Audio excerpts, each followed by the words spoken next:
Philip K. Dick and the Man from the Future. Strange how paranoia can link up with reality now and then. Philip K. Dick, A Scanner Darkly. While many of you have seen a number of movies made from his book or adaptations of his works, I have provided a list of movies based on his books. I do recommend you either watch them or read his books if you haven't. By then you should be able to figure out what we know about him, and you should as well. Open your eyes. Before making the acclaimed 2001 horror movie The Others, Spanish director Alejandro Amenabar fashioned this 1997 mindbender about a vain man, Eduardo Noriega, disfigured in a terrible car crash caused by a jealous ex. As he puts his life back together, he begins to have strange visions that suggest what he perceives as reality might not be real. For one thing, his jealous ex and his new love, played by Penelope Cruz, start morphing back and forth. Hollywood remade Open Your Eyes as Vanilla Sky, and both films play with dreams and surrealism in a way that would have made Dick proud. The movie argues that beauty is skin deep, but the mysteries of the human brain are unfathomable, even terrifying. Did Philip K. Dick know about the secret societies that change and affect our world of today? Waking Life. Richard Linklater has made one straight-up Dick adaptation, A Scanner Darkly, in 2006. The author also looms over this free-flowing 2001 animated film. In the movie, Wiley Wiggins plays a young man who wanders through different states of unconsciousness. In one of them, he actually hangs out with a guy portrayed by Linklater who tells him a story that Dick once told about writing his novel Flow My Tears, the policeman said. Wiggins' character then encounters real-life situations that echo the plot of his book, only to discover that his book and the real-life incidents unknowingly copied elements of the Book of Acts from the Bible. It's a trippy tale suggesting that time itself is an illusion. It's probably no coincidence that when Linklater made A Scanner Darkly he used a similar rotoscoping animation technique he'd incorporated for Waking Life. Both movies seem to exist in a dreamier alternate reality than the one we occupy. World on a Wire.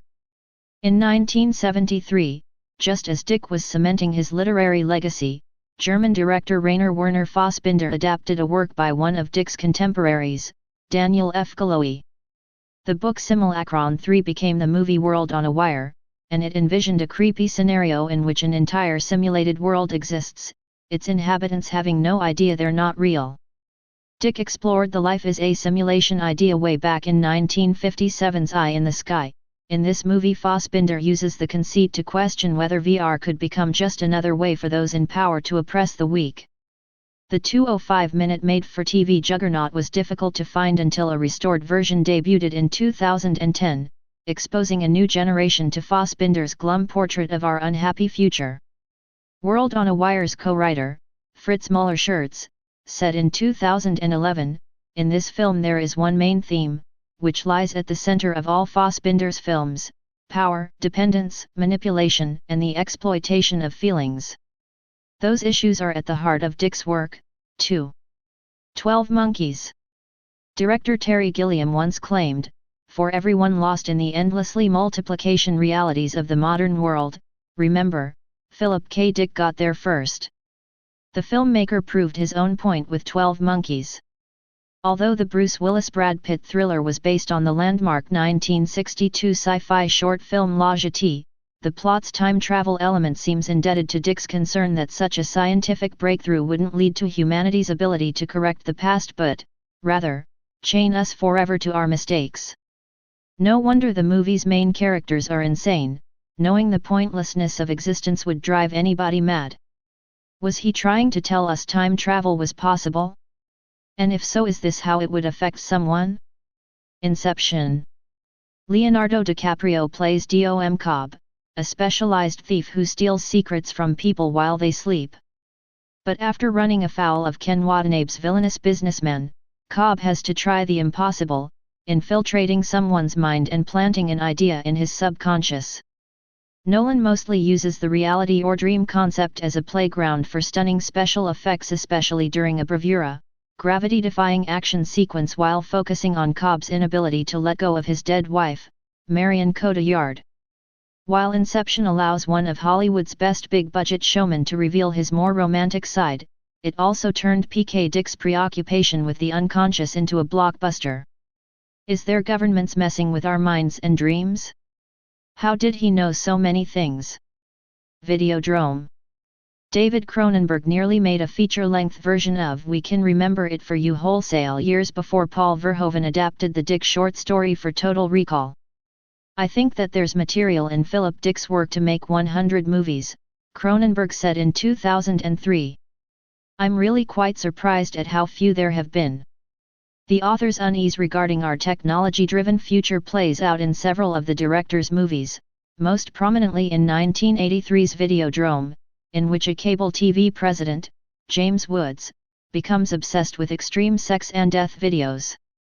As critic Gary Indiana has pointed out, the film recalls Dick's 1965 novel The Three Stigmata of Palmer Eldritch about a drug that's incredibly addictive but also leaves the user susceptible to other people's commands.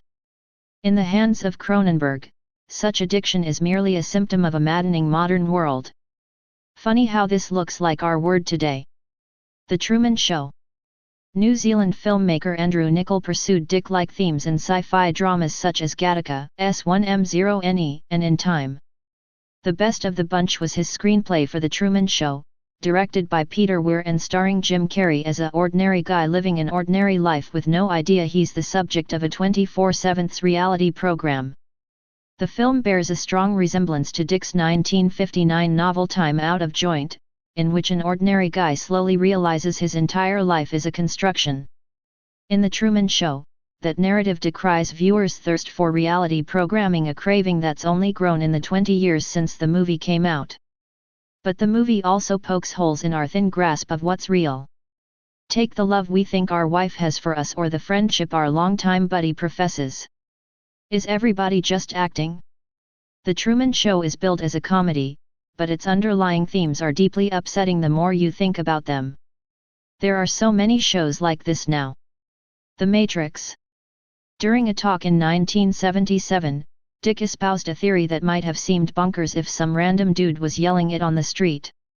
We are living in a computer-programmed reality, the author claimed, and the only clue we have to it is when some variable is changed, and some alteration in our reality occurs. 22 years later, that fantastical hypothesis became the foundation for The Matrix, the Wachowskis' breakthrough sci-fi hit that depicted a future in which a lowly computer programmer, Keanu Reeves, discovers that humanity has been secretly enslaved by the machines they created. Paranoia meets special effects wizardry in The Matrix, with the movie's innovative bullet time selling the dazzling dystopia the Wachowskis dreamed up. The so-so sequels may have diminished the luster, but the Dickian brilliance of The Matrix still shines. As you can see, he hit the nail on the head in many of the movies. Things we see today were strange and science fiction in his mind in the 1950s and 60s. What if I told you he made predictions for the future? 1983, the Soviet Union will develop an operational particle beam accelerator, making missile attack against that country impossible. At the same time, the USSR will deploy this weapon as a satellite killer. The US will turn, then, to nerve gas. 1984, the US will perfect a system by which hydrogen, stored in metal hydrides, will serve as a fuel source, eliminating a need for oil. 1985, by or before this date there will be a titanic nuclear accident either in the USSR or in the US, resulting in shutting down all nuclear power plants. 1986, such satellites as HEAO2 will uncover vast, unsuspected high-energy phenomenon in the universe, indicating that there is sufficient mass to collapse the universe back when it has reached its expansion limit. 1989, the US and the Soviet Union will agree to set up one vast metacomputer as a central source for information available to the entire world. This will be essential due to the huge amount of information coming into existence. 1993, an artificial life form will be created in a lab, probably in the USSR, thus reducing our interest in locating life forms on other planets. 1995, computer use by ordinary citizens, already available in 1980, will transform the public from passive viewers of TV into mentally alert, highly trained, information processing experts. 1997, the first closed-dome colonies will be successfully established on Luna and Mars. Through DNA modification, quasi-mutant humans will be created who can survive under non-Terran conditions, i.e., alien environments. 1998, the Soviet Union will test a propulsion drive that moves a starship at the velocity of light. A pilot ship will set out for Proxima Centaurus, soon to be followed by an American ship. 2000, an alien virus, brought back by an interplanetary ship, will decimate the population of Earth, but leave the colonies on Luna and Mars intact. 2012, using tachyons, particles that move backward in time, as a carrier, the Soviet Union will attempt to alter the past with scientific information. Cherry pickers among us will fixate on Dick's near hits, the development of DNA modification, a 1985 nuclear accident in the USSR, Chernobyl happened in 1986, and computer use by ordinary citizens, though our status as mentally alert, highly trained, information processing experts admittedly remains questionable. Others might prefer to highlight the most improbable, such as the eliminated need for oil, the creation of artificial life, and not just the 21st century existence but eventual time-traveling capabilities of the Soviet Union. Still, even in his fiction, Dick does have his moments of prophecy, especially for those who share his paranoia that we've unwittingly let ourselves slip into surveillance state conditions. But I've always found him best, especially in the What If Japan Won the War story The Man in the High Castle, as a teller of alternate histories, whether of the past, present, or future. These predictions, stretching from just after the writer's death to just before our time, strike me as nothing so much as the premises for the best novel Philip K. Dick never wrote. Philip K. Dick always said someone was helping him. He said this jokingly. Toward the middle of his life he would come home to find his safe open and papers tossed about. His family and friends blamed this on what they thought was mental illness. They thought his genius was fueled by paranoia and schizophrenia. From an early age, Dick battled problems determining what was real and what wasn't real. He claimed to have encounters with a pink beam which he said was an intelligent being that imparted wisdom and clairvoyance to him. Then this, according to Wikipedia. Throughout February and March 1974, Dick experienced a series of hallucinations, which he referred to as 2-3-74, shorthand for February-March 1974. Aside from the pink beam, Dick described the initial hallucinations as geometric patterns, and, occasionally, brief pictures of Jesus and ancient Rome. As the hallucinations increased in length and frequency, Dick claimed he began to live two parallel lives, one as himself, Philip K. Dick, and one as Thomas, a Christian persecuted by Romans in the 1st century AD. He referred to the transcendentally rational mind as zebra, God, and Valis. Dick wrote about the experiences, first in the semi-autobiographical novel Radio Free Albemuth and then in Valis, The Divine Invasion and the unfinished The Owl and Daylight, the Valis trilogy. At one point Dick felt that he had been taken over by the spirit of the prophet Elijah. His missing notebook. Recall the safe? What if I told you there was a little black book about the size of a novel with gold lettering P.K.D? This book was basically a writer's diary, consisting of about 300 pages with notes on each page. This book went missing, we will leave this at that.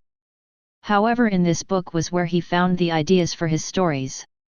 Philp cheated a little, the stories are his own, and however we think the ideas were given to him by someone that thought they could use fiction to influence the future. It looks like it worked. There will be one more story that will shock you about him in the coming days. I will leave you with a quote by Philip K. Dick.